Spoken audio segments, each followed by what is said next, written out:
Yo halo semuanya, kali ini gue pengen ngebahas soal poster yang ada di sequel dari Classroom of the Elite yang beredar sebelumnya. Di poster ini banyak detail yang bisa kita bahas di dalamnya. Mungkin buat kalian yang cuma ngikutin animenya doang bakalan bertanya-tanya, ini kenapa karakter Blondie ada di dalam poster?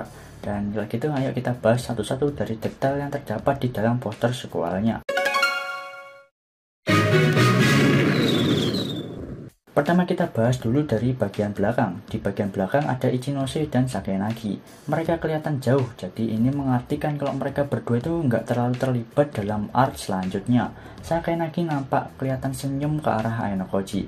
Nah nantinya ya akan ada sedikit cerita tentang Sakenagi yang menjadi salah satu orang yang tahu masa lalunya si Ainokoji. Lalu ada Ainokoji yang sedang bersembunyi di balik Horikita. Ya Ainokoji itu masih menggunakan Horikita sebagai jubah tembus pandangnya.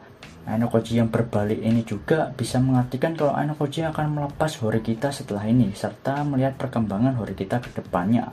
Ainokoji yang awalnya menggunakan Horikita sebagai alatnya, mulai melepas Horikita dan Ainokoji mencari alat baru sebagai pengganti Horikita. Ya alat baru itu adalah Karizawa Kei, teman sekelasnya si Ainokoji. Di season keduanya nanti, cerita awalnya akan dibuka dengan cerita Karizawa. Ainokoji bakalan merencanakan cara untuk menjadikan Karizawa sebagai rekannya, karena Karizawa memiliki sesuatu yang tidak dimiliki oleh Horikita, yaitu si Karizawa itu memiliki otoritas yang tinggi di dalam kelas D. Dan di dalam posternya ini, si Ainokoji itu melihat ke arahnya Karizawa, dan Karizawa melirik ke arahnya si Ainokoji. Bentar, ini Ainokoji ngelihat ke arah Karizawa atau ke pahanya Sakenagi? Ainokoji melihat ke arah Karizawa dan Karizawa melirik ke arahnya Ainokoji. Ada pesan di balik mereka yang saling memandang ini, yang bermakna kalau si Karizawa itu bakal menjadi alat barunya Ainokoji dan mendapatkan cerita utama di awal season kedua nanti. Setelah itu ada si Riwen. Riwen nampak paling menonjol di dalam poster ini ya. Setelah kelanjutan cerita di season 1, Riwen itu akan bergerak untuk mencari X atau orang yang bergerak di balik layar di kelas D. Riwen akan menjadi antagonis di art baru nanti ya, yang akan sering muncul. Itu alasannya Riwen nampak lebih menonjol daripada karakter yang lain yang ada di poster. Di belakang Riwen ada Ibuki. Ngelihat Ibuki yang muncul di dalam poster ini, gue jadi berasumsi ya, kalau season keduanya nanti bakalan dapat jatah 2 core atau mendapatkan 24 episode. Ibuki yang melihat ke arah Ainokoji ini akan menandakan kalau Ibuki ini kesal dengan si Ainokoji ya. Sudah kesal dengan Ainokoji karena selama ini Ainokoji itu menyembunyikan kekuatan aslinya, membuat Ibuki itu ingin tanding ulang melawan Ainokoji lagi. Satu core itu akan berjumlah 12 episode, yang dimana standar suatu light novel diadaptasi menjadi anime 12 episode akan menghabiskan 3 volume. Di season 1 dulu mengadaptasi volume 1 sampai ke 3, dan di season keduanya ini akan mengadaptasi volume ke-4 sampai volume ke-6 kemungkinan ya. Dan di volume ke-4 sampai ke-6 ini atau di core 1 season keduanya nanti, Ainokoji belum sampai melawan gengnya Riwen. Tapi di posternya ini, Ibuki kelihatan sudah mengetahui kemampuan asli si Ainokoji. Alias di poster ini seolah menunjukkan kalau Riwen dan Ibuki itu sudah melawan Ainokoji di atas atap. Jadi ada kemungkinan bakal mendapatkan 2 core ya. Dan kita balik dulu ke Ichinose yang ada di belakang. Dan Ichinose ini kelihatan melihat ke arah Ainokoji juga, yang melambai ke arahnya Ainokoji. Ya entah itu melambai ke arahnya kameramen atau Ainokoji.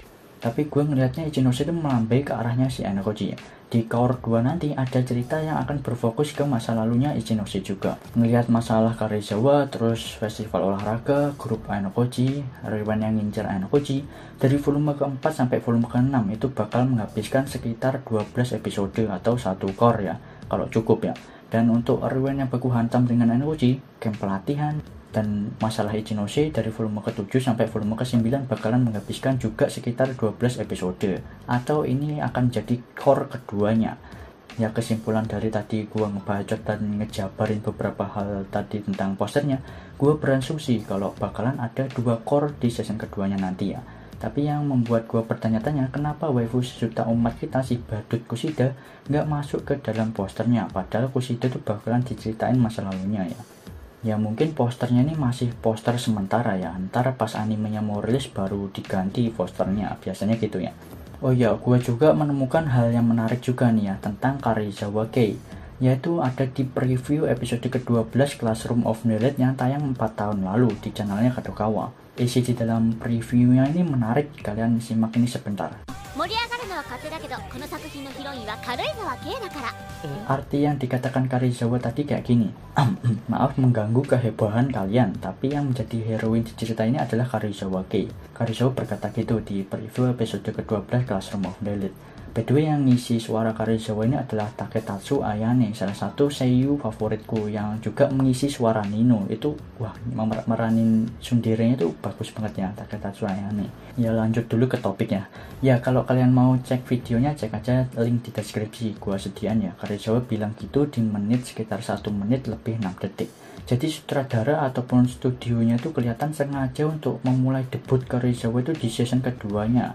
Ya nggak salah juga sih ya dengan itu, karena pada dasarnya Karizawa itu mulai debut di volume keempat alias di season keduanya nanti. Tapi yang jadi masalahnya ini, kalau emang mau membuat Karizawa debut di season kedua, harusnya adegan kolam renang di episode ketujuhnya itu ada di season kedua nanti. Season satunya dulu kan mengadaptasi volume ke-1 sampai ke-3 tuh ya.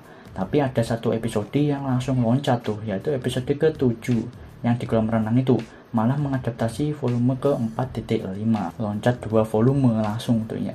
Episode 7-nya itu harusnya ada di season keduanya nanti ya, timelinenya, dan perannya itu akan diisi oleh Karizawa, bukan Horikita. Gara-gara episode 7 inilah yang agak membuat ceritanya itu agak susah untuk dilanjutkan dan berantakan gitu ya, untuk lanjut ke season keduanya nanti. Ya, gua harap studio atau sutradaranya dapat menutupi dan mengatasi masalah ini dengan baik ya. Dan ya tadi udah gue sampaikan kesimpulan dan gue juga udah nyampaikan asumsiku ya, dan malah jadi sampai ngebahas preview tentang Karizawa di episode ke-12 Classroom of the Elite ya kan, jadi melenceng jauh ya. Tapi sebelum gue akhir video ini, gue mau jawab satu komentar dulu ya, yang lumayan banyak di DM dan di kolom komentarnya. Komentarnya gini, katanya sih nggak ada season kedua, tapi anime baru, light novel yang diangkat adalah seri Second Year. Soalnya pasti bakalan banyak time skip, dan kalau jadi season 2 nggak bakal nyambung. Oke, banyak yang menduga kalau sequel ini akan mengadaptasi seri Second Year atau tahun keduanya. Oke, kita pindah dulu ke My Anime List. Dan di My Anime List judul Classroom of the Elite sequel ini ada akhiran Zokuhen. Arti dari Zokuhen adalah lanjutan atau kelanjutan ya. Lanjutan ini merujuk ke cerita kelanjutan dari cerita sebelumnya yang ada di season 1. Jadi kalau kalian yang menduga cerita ini langsung loncat ke seri second year-nya, kalian bakal salah sangka ya. Ya kali ya kan langsung loncat ke tahun keduanya, yang nggak baca light novelnya itu gimana gitu ya. Nggak dong sama ceritanya. Studio dan produsernya juga itu auto dibanjiri hujatan kalau mereka langsung loncat mengadaptasi tahun kedua atau second year-nya. Jadi Classroom of the Elite Zokuhen ini bakalan melanjutkan cerita dari season 1 atau cerita sebelumnya ya. Dan ya makasih buat kalian yang udah nonton sampai habis. Komen di bawah next bahas apa lagi. Kali aja kalian memiliki ide yang bagus ya. Sekian video kali ini dan see you next video, bye bye.